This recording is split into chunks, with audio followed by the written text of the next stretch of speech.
This is the Truth Network. Bible Wonders of Habakkuk.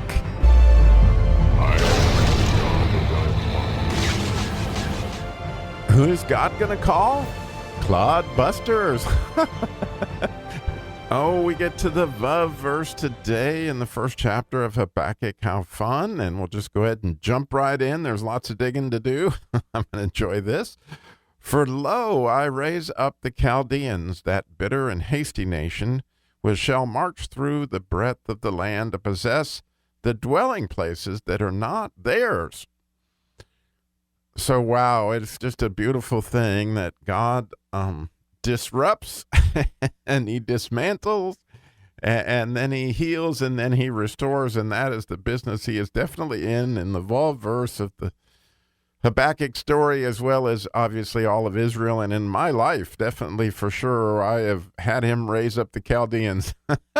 I think one of the treasures, real treasures of this verse that I don't think I ever really dug into like I should have, is the idea of the word Chaldeans. That word means clod breakers. Yeah, that's pretty heavy duty. And it's very much connected to that word spoil or shad or shaddai, as we talked about in, I think, the third verse and the fourth verse, that, you know, these guys, they are the disruptors, okay? And they are going to dismantle this idea of, and the other cool word, the spectacular word that's in this verse from my standpoint, is dwelling places. That word dwelling places is tabernacle. And the word tabernacle is, in its own way, abode, the place where you abide. And so that place where you live. And it's not connected to, interestingly, to the letter bet, but it is connected again similarly to the word clod breakers, to the idea of the letter shin. And so, you know, it's kind of cool. Obviously, Jesus told us this is where we're going to abide, and we abide in the tabernacle with him. And this is all about the place where you live to some extent. In other words, you living in the wrong place, God has got to come in and bust up your clods in so many different ways. So, you know, it's really interesting that they do. I mean, this is exactly what the Chaldeans do. They come through the land and they literally break up the tabernacle. I mean, they do. They bust up the temple, and it is never the same afterwards, because God is actually in the business of showing us that the real tabernacle is where? Right, in our hearts.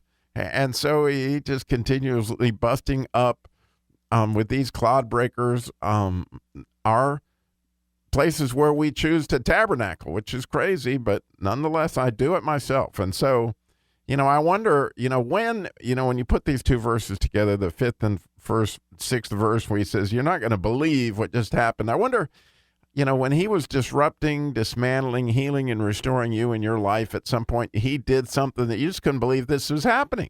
You just couldn't believe it.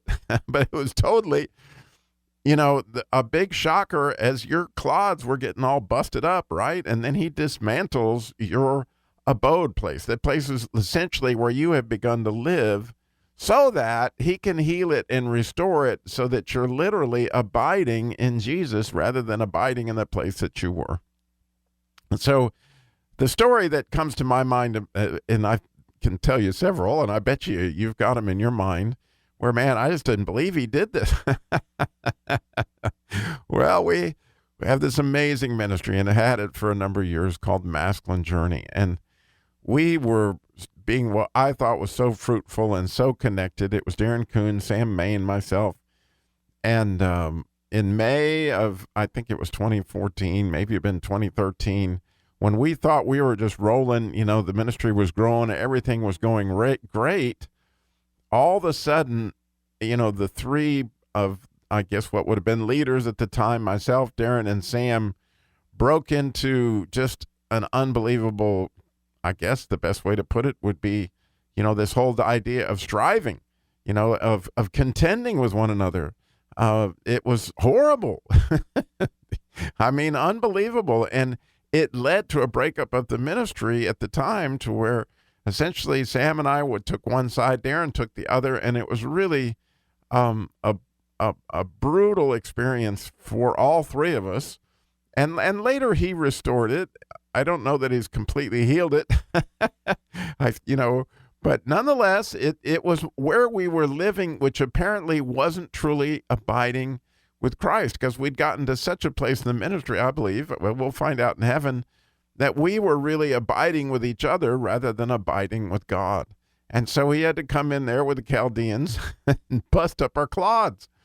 And as a result, right, you learn that you've got to get to that place where you're abiding in Jesus, even if it's ministry, even if you think you're doing all these other things good, your priorities have got to be what God has in mind, or praise God, he will send in the Chaldeans. He'll send in the clodbusters, because the idea is that they will take over the place that you are dwelling. I just think it's really cool that I never had put together the idea of dwelling place and how close that is to the word clodbuster, and the idea that these people are going to break up your tabernacle so that you will tabernacle with God. And he did that with me in the car business, and he's done it with me time and time again. And it's interesting to me because every time it happened, it was like, I just don't believe this couldn't be happening. I just don't believe it. Well, Habakkuk was going to see this just in a vision, right? This had yes happened to him, but he was getting a vision of what was going to happen. And God was showing him that, man, when this happens, you're not going to believe it. It's like the day the Twin Towers fell. Clearly, we just didn't believe it. And the day that it's like all of a sudden COVID struck, and it was just like, oh, I just don't believe it. But nonetheless, he is busting up our clods. And hopefully we will take this to heart and realize that what he's going after is that the tabernacle that we are supposed to be tabernacling in, right, the place that we are supposed to be, whether we're taken off to Babylon or wherever we go, we can still tabernacle with Christ in our hearts. I mean, that's the beautiful, beautiful thing about the passage.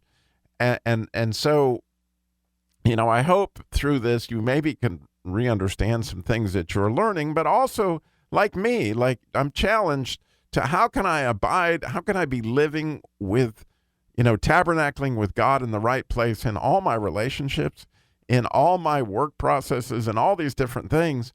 Like, man, wait on the Lord, be still, again, be courageous has to do with, again, abiding with him in so many different ways. It gets back to that. Apart from him, we can do nothing. So I love these words: disrupt, dismantle, heal, and restore. And it's interestingly that it's through the Masculine Journey ministry that I came to understand this. And it's so clearly the case of what's happening here in Habakkuk, what happened to the Jews in Babylon. Clearly what's happened in my life so many times is them clodbusters. They came in, and man, it was wreaking havoc. I couldn't believe it. Who's God going to call? Clodbusters.